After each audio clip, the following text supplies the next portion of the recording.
Hi, Adams. We are on Unit 8, Lesson 15 today. For your reading lesson, you're going to be taking your unit assessment. So I'm going to read the passages to you, and then you're going to answer the questions on your own. Try the best you can. Go back into the text to find the answers. It is an assessment, though, so we're just trying to see what you know, so just try your best, okay? So the first story we're going to read is called The Escape from the Hispaniola, and this is told by Dr. Livesey. Much of Treasure Island by Robert Louis Stevenson is narrated from the first-person point of view of young Jim Hawkins. However, many events occur when the narrator is not around. For example, while Jim is exploring the island, the other crew members are embarking on adventures of their own. In the story that follows, Dr. Livesey is the narrator. He explains what happened to him and the other men while Jim was off exploring the island. It was about 1:30 when the Hispaniola reached Treasure Island. 13 men were to go ashore, and 6 men were to remain on the Hispaniola. Shortly afterward, we learned that Jim Hawkins had sneaked into a boat and gone ashore. It never occurred to us to doubt Jim, but we were worried about him. We were not sure we would ever see him again. Hunter, one of the squire's men, and I decided to go ashore as well. We steered a small rowboat ashore and discovered a stockade. I recognized that it would be a splendid fortress if ever we needed one. An abundant spring flowed with fresh water, and small holes dotted the walls for weapons. It would be easy to defend the place against an entire regiment of experienced soldiers. While we were inspecting the stockade, Hunter and I heard a blood-curdling scream. It was the anguished cry of a man who had been injured seriously. My first thought was, Jim Hawkins is gone.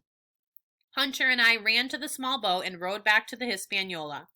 The squire and the others had heard the cry as well and were all shaken. It became evident that we could no longer stay on board with the pirates. We determined that it would be in our best interest to relocate to the stockade Hunter and I had discovered. We set up Redruth, one of the squire's men, as a guard. We provided him with 3 loaded muskets and a mattress for protection. Hunter brought the landing boat round under the stern, and I loaded her with powder, muskets, bags of biscuits, kegs of pork, my medicine chest, and other essential supplies. Then all the remaining good gentlemen climbed aboard and we shoved off. The small boat was gravely overloaded. On board were 5 grown men, and 3 of them, Squire Trelawney, Redruth, and the captain, were over 6 feet tall. Several times we took on a little water, and my breeches and the tails of my coat were soaking wet before we had gone 100 yards. Besides sinking, we were worried about the one other possible danger, the cannons on the Hispaniola. The pirates did not have muskets, but they might fire one of the cannons. We had heard that Israel Hands was Captain Flint's gunner. We kept an eye peeled on the ship, and soon noticed that they were, in fact, preparing to fire upon us. Trelawney, barked the captain, stop these men. Israel Hands, if possible. Trelawney was cool as steel. He calmly primed his gun. Careful, said the captain, we mustn't swamp the boat. The squire raised his gun, the rowing ceased, and we leaned over to the side to keep the balance. Trelawney fired, but we had no luck. He had missed Israel Hands. The other pirates were too preoccupied with priming the cannon to notice the shot. Suddenly, boom, the cannon fired. The ball rolled past our heads, we ducked, and our sudden movement caused the boat to rock and tip to one side. Water began to gush into the boat. It sank by the stern quite gently in 3 feet of water. Since the water was shallow, we were able to stand up and rescue some of our supplies.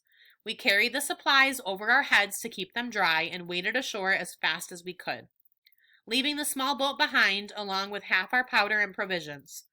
To add to our concern, we heard voices drawing near us in the woods along the shore. We figured it must be Silver and his crew. We soon realized that we were in danger of being cut off from the stockade. At the same time, I was wondering about poor Jim's fate, when suddenly I heard a voice from the landside. Doctor, Squire, Captain, hello, Hunter, is that you? Came the cries. I ran to the door in time to see Jim Hawkins, safe and sound, climbing over the stockade. All right, you're going to pause me now and answer those questions, and then you're going to come back to the video when you're on the second passage. So part 2 story is called Pirates, Parrots, and Pieces of 8. One of the most well-known characters from Treasure Island is Long John Silver's parrot, Captain Flint. The talkative bird has become so iconic that many people believe every pirate had a parrot. Some people think of parrots as the symbolic pet for pirates. Historians say there was probably not the case. It would have been difficult to carry a parrot with you everywhere as Long John Silver did. Also, when pirates' food ran out, a pirate might have been in danger of becoming something other than a pet. However, many details about parrots in the story are accurate. Parrots are intelligent and really can learn to repeat single words and short phrases. If a pirate did have a pet parrot, it might have learned to mimic a phrase like pieces of eight. Parrots are native to tropical areas. Many varieties are found in Central and South America. There are more than 350 species of parrots in warm climates all over the world. It is thus possible they would be native to the Spanish Main. Parrots typically live 30 to 50 years, but some species live more than 80 years. That's not quite the 200-year-old Captain Flint was said to be, but still a long lifespan for a pet. Pieces of eight were Spanish coins made of silver. They were first created a few years after Christopher Columbus landed in the Americas. Each piece of silver was worth 8 reals, or Spanish coins, which is why they were called pieces of eight. Reference to pieces of eight in Treasure Island is thus historically accurate.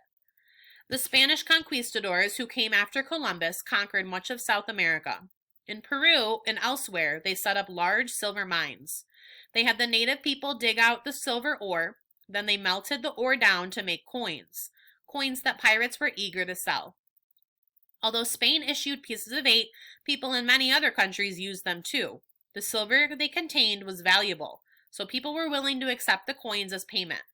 People used pieces of eight in the United States until 1854, just before the Civil War. The United States began minting its own coins in the 1790s.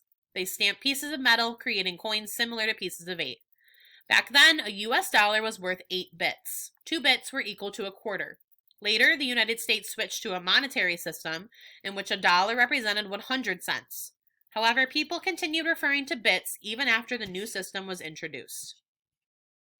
Pirates were much more interested in loot than in taking prisoners or fighting others. The amount and kind of violence was likely different from the violence in Treasure Island. Instead of fighting violently, pirates generally held prisoners for ransom or marooned them. Pirates often set captured crews free with their ships after stealing their goods. The so-called Golden Age of piracy began in the 1500s, during the reign of Queen Elizabeth I. This Golden Age lasted until the early 1800s. Around that time, the United States and European navies ended the practice. The time period during which Treasure Island was set probably coincided with the Golden Age of piracy. Thus, the timing in the story could have been accurate. However, contrary to how piracy was portrayed in Treasure Island, it was not a fun and adventurous way of life. It was actually a serious business, not something a young boy like Jim Hawkins would have wanted to be a part of.